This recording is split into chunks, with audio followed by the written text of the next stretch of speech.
ভাবুন তো একবার, 50 বছরেরও বেশি সময় পর মানুষ আবার গভীর মহাকাশে পাড়ি দিচ্ছে। এটা কিন্তু একটা নতুন যুগের শুরু। আর আর্টেমিস 2 হল সেই শুরুর যাত্রার প্রথম আর সবচেয়ে গুরুত্বপূর্ণ ধাপ। মিশনের কমান্ডার রিড ওয়াইজম্যানের এই কথাগুলো শুনলে বোঝা যায় এই যাত্রাটা কতটা বিশাল আর ঐতিহাসিক। মানে, এটা শুধু একটা স্পেস মিশন না, এটা আসলে মানবজাতির সাহসের একটা নতুন অধ্যায়। কিন্তু অ্যাপোলো যুগের পর এত লম্বা একটা বিরতি কেন? কারণটা হলো, আর্টেমিস 2 শুধু চাঁদে ফিরে যাওয়া নয়। এর আসল উদ্দেশ্য হলো ভবিষ্যতের জন্য একটা রাস্তা তৈরি করা, যা আমাদের চাঁদে লম্বা সময় ধরে থাকা, এমনকি মঙ্গল গ্রহে যাওয়ার স্বপ্নটাকেও সত্যি করতে পারে। আর এই পুরো যাত্রার কেন্দ্রে কারা আছেন? অবশ্যই এর অভিযাত্রীরা। এই ক্রু কিন্তু স্পেস এক্সপ্লোরেশনের একটা নতুন আরও ইনক্লুসিভ যুগের প্রতীক। এই চারজন শুধু অ্যাস্ট্রোনট নন, তারা রীতিমতো ইতিহাস তৈরি করছেন। ভাবুন, এই প্রথম একজন নারী, একজন কৃষ্ণাঙ্গ আর একজন কানাডিয়ান নাগরিক একসঙ্গে চাঁদের পথে পাড়ি দিচ্ছেন। এটা প্রমাণ করে যে মহাকাশ গবেষণা এখন আর কোনো নির্দিষ্ট গোষ্ঠীর জন্য নয়, এটা পুরো মানব জাতির জন্য। তো প্রশ্ন হলো, এই মিশনের আসল লক্ষ্যটা কি? এটা কিন্তু চাঁদের চারপাশে শুধু একটা চক্কর দিয়ে আসার থেকে অনেক অনেক বেশি কিছু। এটা কিন্তু দারুণ একটা বুদ্ধিদীপ্ত আর নিরাপদ প্ল্যান, অনেকটা অ্যাপোলো 13 মিশনের মতো, যারা এই পদ্ধতি ব্যবহার করে নিরাপদে পৃথিবীতে ফিরে এসেছিল। সোজা কথায়, এটা নিশ্চিত করে যে বড় কোনো সমস্যা হলেও ক্রুরা যেন নিরাপদে বাড়ি ফিরতে পারে। সহজ করে বললে, এটা হলো একটা হাইস্টেক টেস্ট ফ্লাইট। ভবিষ্যতের চন্দ্র অবতরণের জন্য যে টেকনোলজির দরকার, সেগুলোকে একেবারে চূড়ান্ত পরীক্ষা করা হবে এই মিশনে। মানে, প্রতিটি সিস্টেমকে কঠিন চ্যালেঞ্জের মুখে ফেলা হবে। চলুন এবার দেখি এই অবিশ্বাস্য 10 দিনের যাত্রাটা আসলে কিভাবে এগোবে। এর প্রত্যেকটা ধাপ কিন্তু খুব সাবধানে পরিকল্পনা করা হয়েছে। একেবারে লঞ্চ থেকে শুরু করে প্রশান্ত মহাসাগরে স্প্ল্যাশডাউন পর্যন্ত প্রতিটি পর্যায়ে নিখুঁতভাবে সাজানো।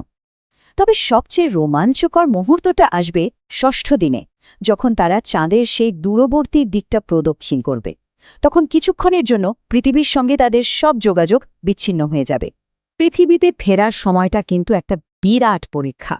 ওরিয়ন ক্যাপসুলটা বায়ুমণ্ডলে ঢুকবে ঘণ্টায় প্রায় 25,000 মাইল গতিতে।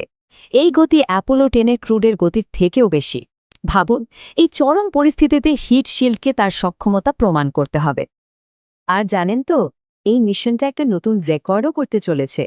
আর্টেমিস 2 এর ক্রুরা অ্যাপোলো 13-এর মহাকাশচারীদের থেকেও হাজার হাজার মাইল বেশি দূরে যাবেন। এটা হবে মানব ইতিহাসে পৃথিবী থেকে সবচেয়ে দূরে মানুষের যাত্রা।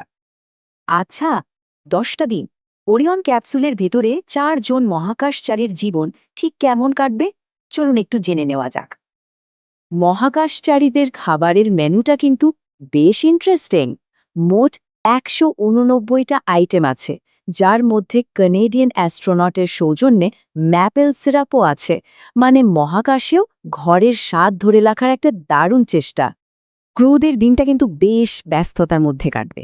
ব্যায়াম, খুব গুরুত্বপূর্ণ কিছু বৈজ্ঞানিক পরীক্ষা আর মহাকাশযানের সিস্টেম চেক করা, সব মিলিয়ে একটা প্যাকড শিডিউল।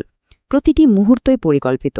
আর একটা জরুরি কাজ হলো চাঁদের পৃষ্ঠ পর্যবেক্ষণ করা, কারণ মানুষের চোখ যা দেখতে পায় তা অনেক সময় ক্যামেরাও ধরতে পারে না।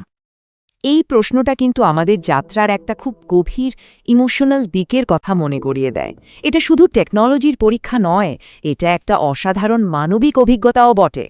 পাইলট ভিক্টর গ্লোভারের এই কথাগুলো শুনলে সত্যিই গায়ে কাঁটা দেয়। মহাকাশ থেকে পৃথিবীকে দেখলে নাকি সব সীমানা মুছে যায়, মনে হয় আমরা সবাই এক। এই অনুভূতিটাই হয়তো এই যাত্রার সবচেয়ে বড় পাওয়া। তবে আসল কথা হলো, এই মিশনটা শুধু চাঁদে ফিরে যাওয়ার জন্য নয়, এর লক্ষ্য আরও অনেক দূরে, মঙ্গলের পথে এগিয়ে যাওয়ার প্রস্তুতি। আসলে আর্টেমিস 2 একটা অনেক বড় পরিকল্পনার প্রথম ধাপ। এই যাত্রায় একদিন চাঁদে আমাদের একটা স্থায়ী বেস ক্যাম্প তৈরি করতে আর শেষ পর্যন্ত মঙ্গলে মানুষের পা রাখার রাস্তা তৈরি করে দেবে।